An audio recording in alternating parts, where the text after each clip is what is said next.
Today we're going to be talking about that fancy term called reverse dieting. Welcome back to another video. If you're new here, my name is Jen Sarbone and I help women achieve their dream bodies through healthy and sustainable holistic practices. So if you're watching this right now, you're either person A or person B. If you're person A, you want to lose about 15 pounds. You're trying to do this through trends, diets. You may be severely cutting out one food group or calories. You may be doing tons of cardio. You're probably a hardworking mom or business person or somebody who tends to endure a lot of stress on their day-to-day. You don't eat much because you either just don't really think about eating because you're so busy or because you're really trying to lose weight. Maybe your eating patterns are a little bit all over the place. You may have cravings for sweets. You maybe sometimes feel fatigued, have maybe lost some weight this way and now you're struggling to continue to lose weight. Or you're person B. You have been dieting for a while and have seen some kind of success. Maybe you're familiar with macronutrients, calories, strength training, the whole nine. You've gotten a great deal of muscle. You've lost some of the desired amount of body fat. You feel like you're ready to sustain the body that you have achieved, or you feel like you have some ways to go, but you're just at the point where you have cravings, you may feel exhausted, you may have like diet brain, and you may just feel burnt out. So if you're person A who's done being at a plateau or feels like giving up, or you're person B who's ready to take it to the next level, I want to invite you to take a deep breath because you have clicked on the right video.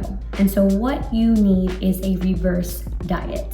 Let's get into it. Today, I'm going to break down what exactly has happened to your body, the mistakes we've made as a species throughout the years that got us to the way that we are now, including the top mistake I see all beginners make on their fitness journey, and the 4-step process that you can take in order to achieve and maintain the desired look and feeling, health, and vitality that you so deserve. Be sure to like and subscribe for more fitness content. First off, let's go into the biggest mistake that I see all beginners make, including myself, and that is they think that drastically cutting their calories and doing excess cardio is going to get them there. And while theoretically this is true, in the long term this does way more harm than good. This is why most success doesn't last. You end up plateauing or you end up binging in a week because you're starving and you end up putting yourself in a surplus and then you got to start over again. I do break this down in another video, so if you haven't seen it already, it's right here. To really understand where this restriction mindset has come from, we can see over the decades from the 1960s on, we followed some crazy diet trends that really didn't benefit us for the long term. So to break it down really simple, all the way from the 1960s to now, 1960s is where all the fad diets began. The grapefruit diet, which didn't have any scientific evidence, low carb diet, liquid diets and supplements that didn't necessarily have all the nutrients we needed. And then we also had the beginning of Weight Watchers, which is more like a structured support group, which also lacked a lot of nutritional sustainability.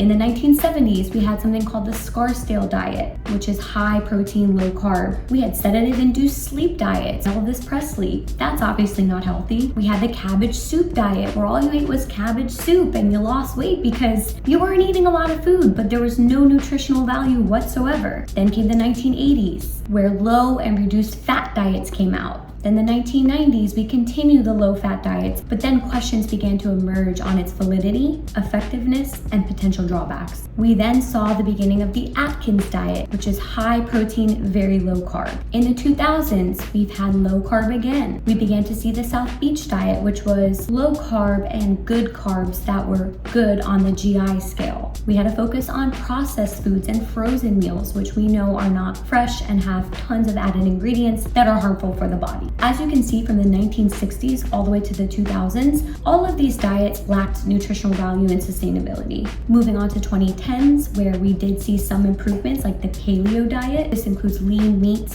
fruits, nuts, vegetables, and seeds, while excluding grains, legumes, dairy, and processed foods. Okay, the Whole30 and keto, which involved eliminating certain food groups for a set period. And of course the keto diet, which is extremely low carb and high fat. And we had plant-based diets, vegan and vegetarian. Lastly, the 2020s, we see a lot of improvements such as the Mediterranean diet, which to this day is repeatedly named the top diet out of all diets. This emphasizes healthy fats, plant-based foods, and lean proteins. Intermittent fasting, this eating pattern involved cycles of scheduled eating and fasting, which gained popularity for weight loss and potential health benefits. This is when plant-based eating became mainstream, so a lot of vegans, vegetarians, game changers, all that jazz. And then lastly, of course, the GLP-1s, the shots. I won't even go into how I feel about that. Those have become very, very popular recently, as you all know. Some of the methods in the 2000s to the 2020s have improved, but you could still tell that most of it lacks sustainability. The bottom line is, severe restriction in any way over a long period of time, meaning eating under your basal metabolic rate for a long period of time, has not ruined your metabolism, but it has slowed it down, making it a lot harder to lose weight and keep it off. Not to mention, if you do this for a super long amount of time, you will lose muscle and nutrients.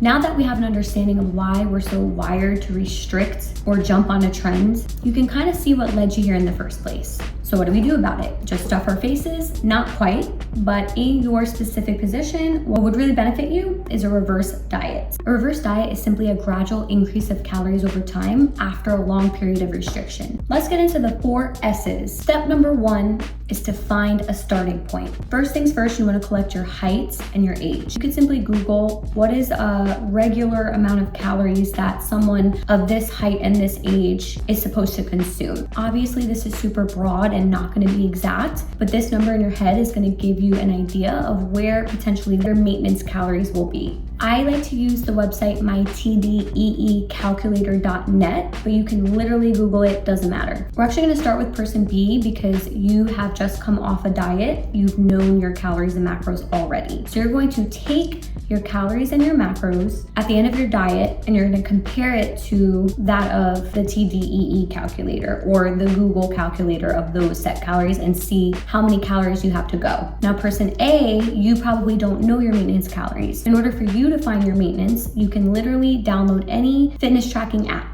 Track your food for about 5 days straight. Make sure you include a weekend day because I know the way you eat on the weekend is usually different than during the week. So you're going to track all 5 days, add them together, divide by 5. You're then going to compare that to of the Google number or the MyTDEE. Step number 2 in the process, the second S, is to set your nutrition goals. You're going to set your calories and your protein. And this is of course dependent on where you left off on your diet or whatever your average calories are now. So let's say, for example, your average calories are only 900. That's a scary thought, but truthfully, I've seen it happen before. For the first 7 to 10 days, you're gonna add about 100 to 200 more calories than that. So your starting point would be about 1100. From there, you wanna set your protein. So this could be calculated if you've ever done a very fancy scan and understood the amount of skeletal muscle mass you have on your body. That could be the number of grams in protein. If you don't know that number, just take your body weight, calculate it by 0.7 to 1.0. Somewhere in that range is going to be your grams of protein per day. The rest will come from carbs and fats. Don't worry about tracking those so extreme in the beginning. And during your first 7 to 10 days doing this, you want to track your hunger and your strength at the gym. When you add calories to a very restricted diet, you're not going to get all your energy back right away. So it's really important to track and monitor how your energy feels and how your lifts are going. All the foods that you're eating should be coming from whole sources, as clean as possible. You want to cut out anything that's processed because you're already inflamed from the water you're holding, the stress that you're enduring. Doing it this way is going to ensure that you drop any extra water weight. For example, you can have a whole potato that is baked and you put a little butter on there, or you can have a box of potatoes that have a ton of chemicals. Always choose the whole potato. In the very beginning of this, when you're eating only, let's say, 1,000 calories, your grams of protein are going to be pretty high and you're not going to have a lot of room for carbs and fats. This is going to be super awkward at first. You're gonna feel like, oh my God, all I'm doing is eating protein, but you will get used to it. And gradually the idea is to increase carbs and fats every single week to 2 weeks. So let's say the weeks are going by, you continue to keep adding 100 to 200 calories. You want to know, am I losing weight? If this is the case, excellent. Add 250 more calories. If you're maintaining, excellent. Just keep continuing to do what you're doing, adding 100 to 200 calories. Now, if you're gaining weight, don't worry, just keep it the same for a little bit until your body adjusts. Everybody's different, the timeline is different for everybody, but eventually you will work your way up to the desired amount of calories that should be close to the number that you had in mind. The third S and step 3 is to strength train. If you're currently doing hours of cardio, not really lifting, this is not going to be beneficial. So person A, I want you to stop walking so much or running or doing the elliptical or whatever it is you're doing. 10 minutes after every meal, maybe 3 times a day, is plenty. Person B, if you're already doing a set amount of cardio, gradually decrease it. Decrease your steps back to a solid baseline. Either person, it is crucial to prioritize strength training since you'll be rebuilding the muscle, and this will aid in the metabolic reset. Again, if you're newer to the strength training, please watch this video as I explain everything. And if you don't watch the video and you are brand new, just focus on strength training 2 to 3 days a week, full body, hitting every muscle group 10 to 20 sets per week. If you're Person B and already experienced, continue to do what you're doing. You may just hit some new PRs. Something to please remember is that everybody's timeline is different. It all depends on how long you've been dieting for. It could be anywhere between 2 months to an entire year. It depends on how consistent you are or how low you actually started. The ultimate goal in this process is restoration and efficiency. The last S, number 4, in this 4-step process is sustainability. So you've been increasing every single 1 to 2 weeks. You finally got to a certain point where you feel you have a healthy and enjoyable calorie intake, your mental feels at ease, your hunger is controlled, and you're seeing muscle gains and strength. You can put an end to the reverse diet. However, if you do experience sluggishness, feeling super full, and your weight is not staying the same, you're probably eating too much. You're overfed. If you feel this way and you're not eating enough, you're not done with the reverse diet. Continue to increase until you have all of the good symptoms. Let's say you are ready to end the reverse. From here, you have 3 options. A, keep doing what you're doing. You feel great, you look great, and you're satisfied with everything. B, go on a bulk. You really love the way you look and feel, and you're like, you know what? This is the perfect time for me to put on even more muscle so that I can cut and reverse again. Or C, you're not where you want to be yet, but you've taken this nice mental break. Your body feels restored. Now you can go back down. If you have, let's say, a ton of weight to lose, that's how you would do it. You would go on a diet.